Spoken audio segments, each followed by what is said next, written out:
Nowadays, and for the past 5 centuries, since the introduction of the heliocentric globe deception, all world maps and explorers have depicted and described the North Pole and surrounding region as being nothing but an arbitrary point in a semi-frozen tundra. Previous to this, however, depictions and descriptions of the North Pole and surrounding regions in world maps and ancient explorers' accounts were very different. Firstly, before the 16th century, the North Pole was never once shown or thought to be just some random, ambiguous point amidst a low-salinity Arctic Ocean as it is now. Instead, the North Pole was universally described and depicted from diverse cultures all across the Earth as being a gigantic magnetic mountain situated directly below Polaris. The prevailing belief was that compass needles the world over were actually pointing to a huge lodestone mountain made of magnetite at the pole, in contrast to today's prevailing belief that compass needles are pointing to some constantly moving magnetic field generated by hypothetical molten metal existing at the center of a fantastical globe Earth.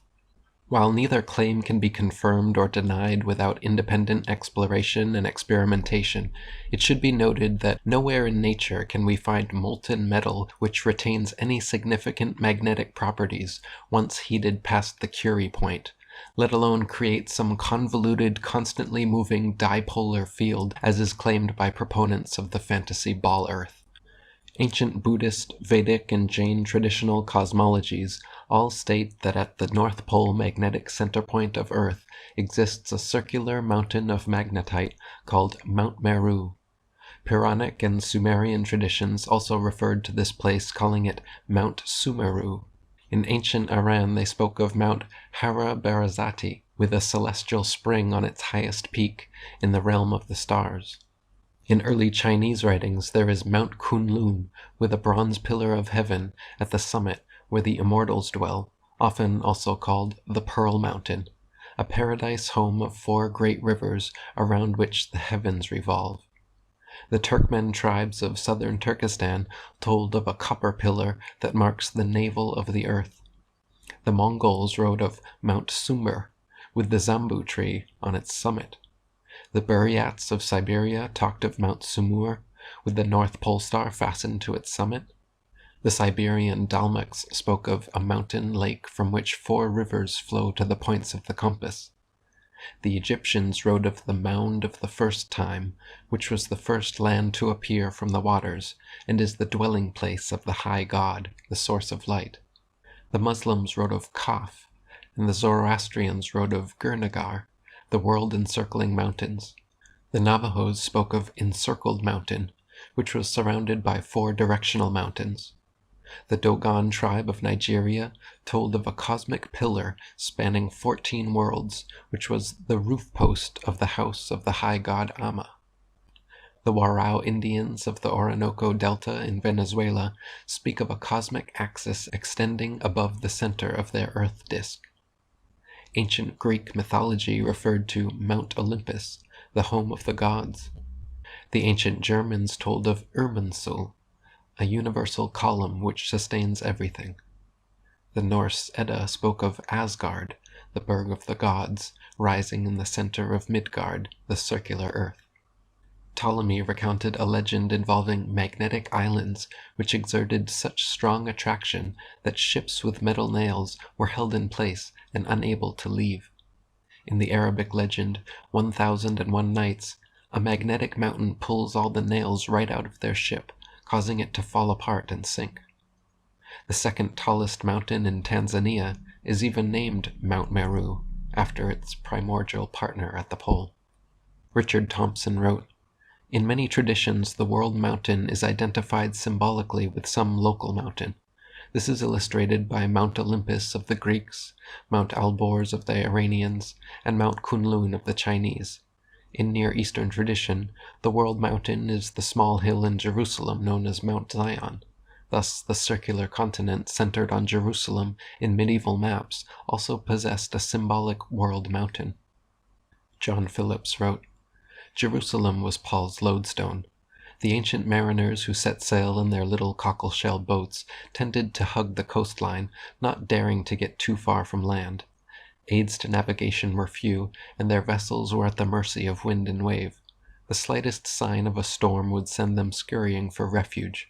Moreover, the dreams of those old-time venturers were haunted by the thoughts of the fabled Lodestone Mountain.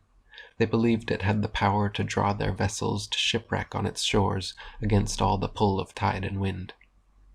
Isaiah wrote about a mountain, set above all other mountains, in the far recesses of the north, where the gods meet, called Mount Zion in Jerusalem.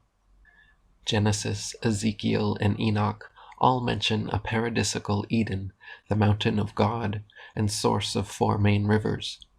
Genesis 2:10-14 reads, "And a river went out of Eden to water the garden, and from thence it was parted, and became into 4 heads. The name of the first is Pison, that is which compasseth the whole land of Havilah, where there is gold, and the gold of that land is good. There is bdellium, and the onyx stone. And the name of the second river is Gihon, the same is it that compasseth the whole land of Ethiopia. And the name of the third river is Hiddekel, that is it which goeth toward the east of Assyria. And the 4th river is Euphrates." Muhammad also spoke of 4 rivers and a divine tree. In the Srimad Bhagavatam, 4 branches of the celestial Ganges flow out from Brahmapuri on top of Mount Sumeru. In ancient Canaan, Gur-ili, the mountain of El, was the dwelling of El, the creator, and a place of assembly for the demigods.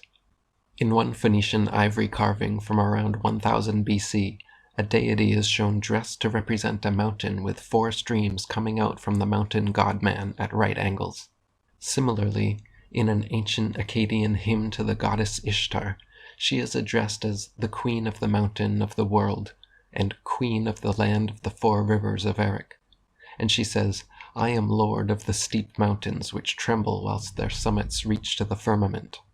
In the Christian apocryphal Book of Enoch, Enoch is taken by angels on a tour of the 7 heavens, and while in the 3rd heaven shown magnificent trees producing wonderful fruits with adjacent springs pumping honey, milk, oil, and wine to 4 directional rivers flowing down into paradisical Eden, an abode specially prepared only for the pious and selfless.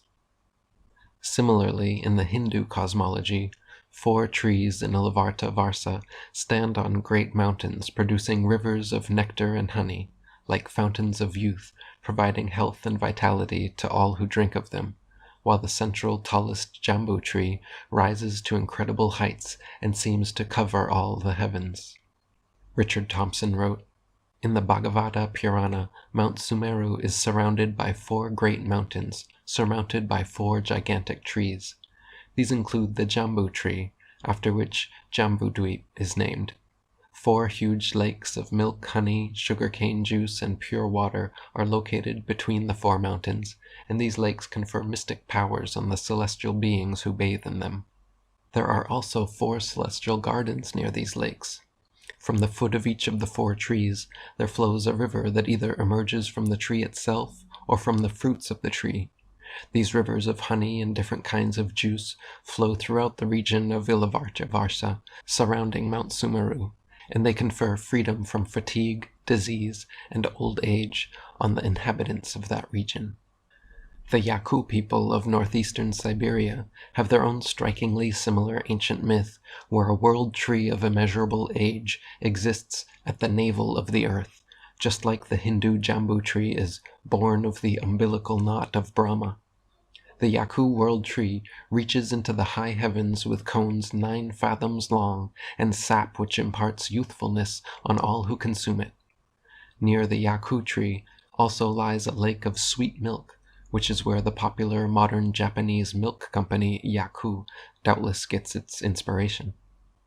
Richard Thompson wrote, "In different traditions, the upper and lower worlds may be divided into several levels, often 7 or 9. In the center of the Earth disk there is a world mountain or world pillar that links Middle Earth to the lower and upper worlds. The world mountain represents the polar axis, and the dwellings of great demigods are located on its summit. The world mountain may be surrounded by other mountains that define the cardinal directions, and these directions may be associated with certain colors. 4 sacred rivers may also flow from the world mountain in the 4 cardinal directions. There is a world tree that is often situated on the world mountain, or 4 world trees may be located on the neighboring directional mountains. The world tree extends from the earth to the heavens, and it is nearly immortal. It is the source of rivers of nectar or pure water that give health and longevity to those who drink them. The tree stands in an earthly paradise where there are celestial gardens and rivers of various substances, such as milk, oil, and honey. The tree or world pillar is often associated with a great eagle-like bird that is the enemy of great serpents dwelling in the lower world. In ancient Iranian thought, a mountain called Hera Berazati, or Alborj, stands at the center of the earth, a fixed point around which the sun, moon, and stars revolve. At its summit lies the dwelling place of Ormuzd, the Lord of Light, complete with a giant miraculous tree, an Edenic garden of Ahura Mazda, and the celestial fountain Ardusur, which is the mother of all earthly water and flows down towards 4 cardinal points into 4 large streams. The bridge Chinavad reaches from the peak of Alborj to the solid vault of heaven, or Gorodman, the home of the pious and blessed, whilst underneath lies the great gulf of Dozak, the abysmal abode of the Lord of Darkness, Ahriman. The earliest cosmogony recorded by the Japanese in their most ancient book, the Kojiki, once again mirrors this recurring mythology. In the beginning, Izanagi and Izanani, the great god and goddess, standing in heaven, drove a celestial spear into the endless sea and twisted it around until an island rose from the water. They then descended from heaven to earth and built a palace around the huge spear, using it as the central pillar. This spear became the central axis of the world, and their palace the birthplace of the human race. In the Kojiki and Shinto religion, the Creator and the North Pole are so purposely and inseparably linked that one of the often used names of God translates to the Lord of the Center of Heaven. The Ainos, supposed first inhabitants of Japan, whose name means offspring of the centered, are believed to have arrived onto the archipelago from the north, and bury their dead facing north to where their ancestors came and to which their spirits would return. In Buddhist funeral ceremonies, bodies are cremated in special crematoriums actually called meru, which are essentially tall stone pillars with 4 doors at the peak aligned to the cardinal directions, with the belief that our reincarnated souls will pass Mount Meru before returning to earthly bodies. Literally every temple and the little spirit house shrines found in most Buddhist homes are also representations of Meru, the abode of the gods, aligned to the 4 cardinal directions and opulently embellished with gold, jewelry, and metaphysical artwork. Dr. William Warren wrote, Copen assures us that every orthodoxly constructed Buddhist temple either is or contains a symbolical representation of the divine regions of Meru and of the heaven of the gods, saints, and Buddhas rising above it. Lilly says, the 13 pyramidal layers at the top of every temple in Nepal represent the 13 unchangeable heavens of Amitabha. Faber develops the evidence of this practice among the ancients with great fullness, and with respect to the Hindus and Buddhists says, each pagoda, each pyramid, each montiform high place is invariably esteemed to be a copy of the holy hill Meru.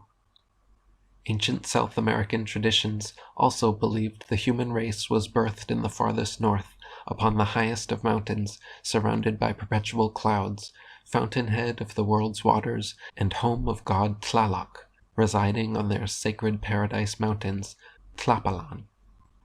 The first man, Quetzalcoatl, was said to have drank the water of immortality from Tlaloc's mountain, and ruled as king throughout the Golden Age in Mexico. The many Incan, Mayan, Aztec, and other step pyramids and temples aligned to cardinal directions and devoted to the gods are representative of this world mountain. Interestingly enough, many modern Mexican myths now represent the mountain as crooked or partially turned over.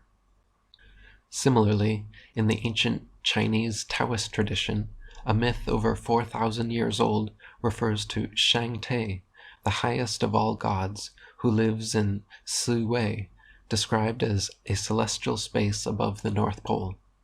Shang Te's abode is said to exist directly over the peak of Mount Kunlun, which again places the highest god at Polaris. As with the other cosmologies, Mount Kunlun is a primeval paradise, abode of the gods, with a world tree in the middle and a fountain of immortality from which 4 rivers flow outwards to the 4 corners of the earth. Dr. William Warren wrote, "Sparkling fountains and purling streams contain the far-famed ambrosia. One may there rest on flowery carpeted swards, listening to the melodious warbling of birds, or feasting upon the delicious fruits, at once fragrant and luscious, which hang from the branches of the luxuriant groves. Whatever there is beautiful in landscape or grand in nature may also be found there in the highest state of perfection. All is charming, all enchanting, and whilst nature smiles, the company of genii delights the ravished visitor. Where now is the Paradise Mountain located? At the North Pole. Immediately over the central peak of Kunlun appears the polar star, which is Shang Te's heavenly abode. In the central place, the polar star of heaven, the one bright one, the great monad, always dwells.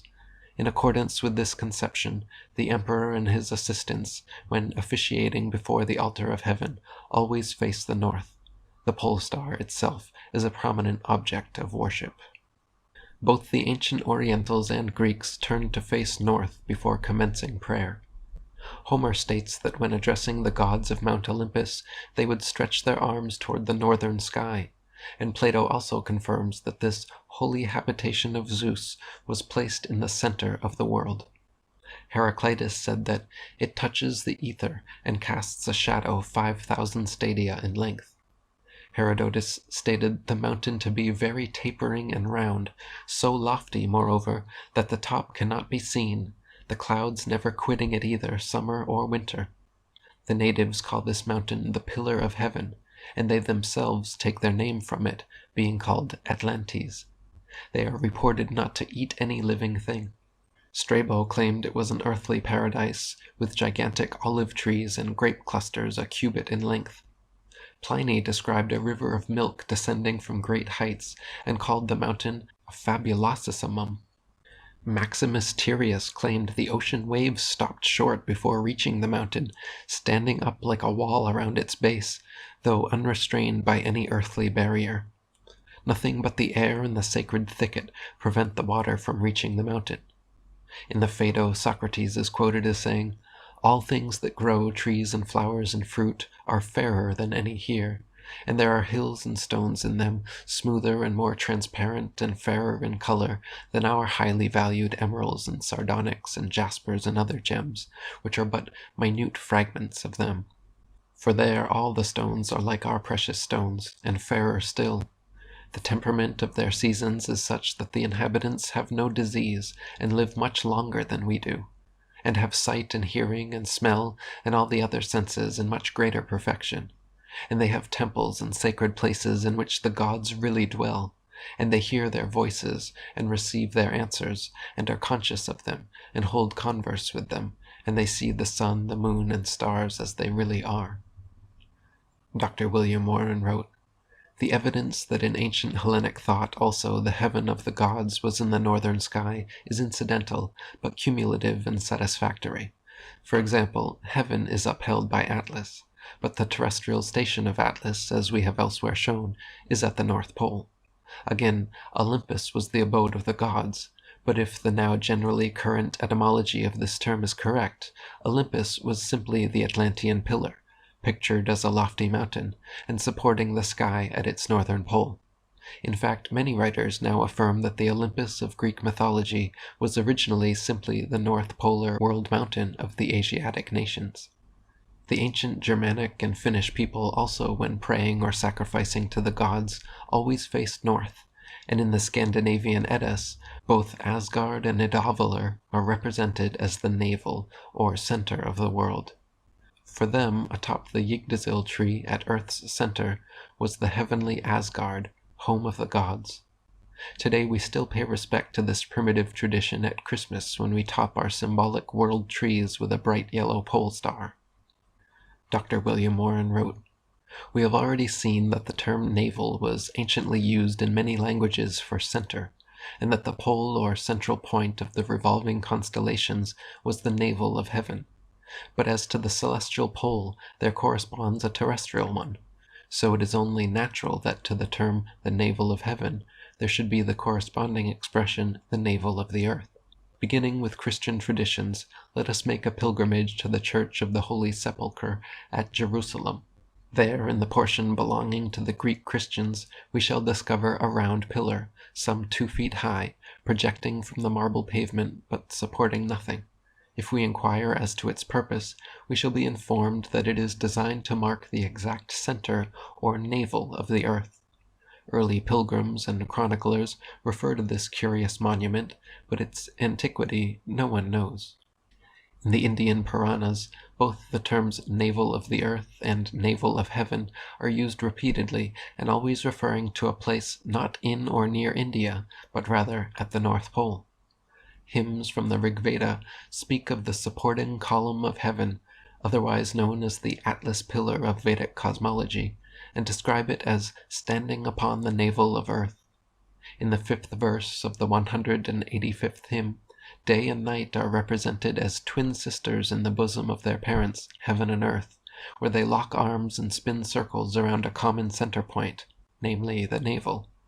This is also echoed in a mysterious passage by Quintus Curtius, which has baffled modern commentators, stating how the object which represented the divine being resembled a navel set in gems. Dr. William Warren wrote, "If anything is needed to disprove the common notion that geographical ignorance and national self-esteem first governed the ancient peoples in locating in their own countries navels of the earth, it is furnished by what is, in all probability, the oldest epic in the world, that of Izubar, fragments of which have survived in the oldest literature of Babylonia. These fragments show that the earliest inhabitants of the Tigro-Euphrates basin located the center of the earth, not in their own midst, but in a far-off land of sacred associations, where the holy house of the gods is situated, a land into the heart whereof man hath not penetrated, a place underneath the overshadowing world tree, and beside the full waters. No description could more perfectly identify the spot with the Arctic pole of ancient Asiatic mythology. Yet this testimony stands not alone, for in the fragment of another ancient text, translated by Sayce in the records of the past, we are told of a dwelling which the gods created for the first human beings, a dwelling in which they became great and increased in numbers, and the location of which is described in words exactly corresponding to those of Iranian, Indian, Chinese, Eddaic, and Aztec literature, namely, in the center of the earth. Among the ancient Inca subjects of Peru was found the same idea of a navel of the earth, and even among the Chickasaws of Mississippi. Thus is all ancient thought full of this legendary idea of a mysterious primeval holy paradisic earth center, a spot connected as is no other with the center of heaven, the paradise of God. Why it should be so no one has ever told us, but the hypothesis which places the biblical Eden at the pole, and makes all latter earth navels commemorative of that primal one, affords a perfect explanation. In the light of it, there is no difficulty in understanding that earth center in Jerusalem with which we began. The inconspicuous pillar in the Church of the Holy Sepulchre symbolizes and commemorates far more than the geographical ignorance of medieval ages. It stands for the Japanese pillar by which the first soul born upon earth mounted to the sky. It stands for the world column of the East Aryans in the Chinvat Bridge of Iran. It stands for the law-proclaiming pillar of Orichalcum in Atlantis, placed in the center of the most central land. It stands for that Talmudic pillar by means of which the tenants of the terrestrial paradise mount to the celestial, and having spent the Sabbath return to pass the week below. It symbolizes Cardo, Atlas, Meru, Hera Berazatai, Karsakura, every fabulous mountain on whose top the sky pivots itself, and around which all the heavenly bodies ceaselessly revolve. It perpetuates a religious symbolism which existed in its region before ever Jerusalem had been made the Hebrew capital, recalling to our modern world the Tabur Haaretz of a period anterior to the days of Samuel. In tradition, it is said to mark the precise spot whence the clay was taken, out of which the body of Adam was modeled. It does so, but it does it in a language and method which were common to all the most ancient nations of the earth. It points not to the soil in which it stands, but to the holier soil of a far-away primitive Eden. In Freemasonic temples, on Freemasonic tracing boards, and upon Freemasonic aprons can be found similar symbolism pointing to these concepts, namely a flat earth framed by pillars, covered by an arch firmament, often with the tallest or most prominent pillar positioned centrally and a single eye representing Polaris situated above it. The sun and moon are also usually shown on either side, representing their paths and positions over and around the flat earth. This knowledge was clearly widespread among the ancient world, but in modern times has become occulted by certain such secret societies and vested interests. Dr. William Warren wrote, "Everywhere, therefore, in the most ancient ethnic thought, in the Egyptian, Akkadian, Assyrian, Babylonian, Indian, Persian, Chinese, and Greek, everywhere is encountered this conception of what, looked at with respect to its base and magnitude, is called the mountain of the world, but looked at with respect to its glorious summit and its celestial inhabitants, is styled the mountain of the gods." We need not pursue the investigation further. Enough has been said to warrant the assertion of Dr. Samuel Beal. It is plain that this idea of a lofty central primeval mountain belonged to the undivided human race. Elsewhere, the same learned sinologue has said, "I have no doubt that the idea of a central mountain, and of the rivers flowing from it, and the abode of the gods upon its summit, is a primitive myth derived from the earliest traditions of our race." In concluding this sketch of ancient cosmology, one further question naturally and inevitably thrusts itself upon us. It is this: how are the rise and the so wide diffusion of this singular world view to be explained? In other words, how came it to pass that the ancestors of the oldest historic races and peoples agreed to regard the North Pole as the true summit of the earth and the circumpolar sky as the true heaven?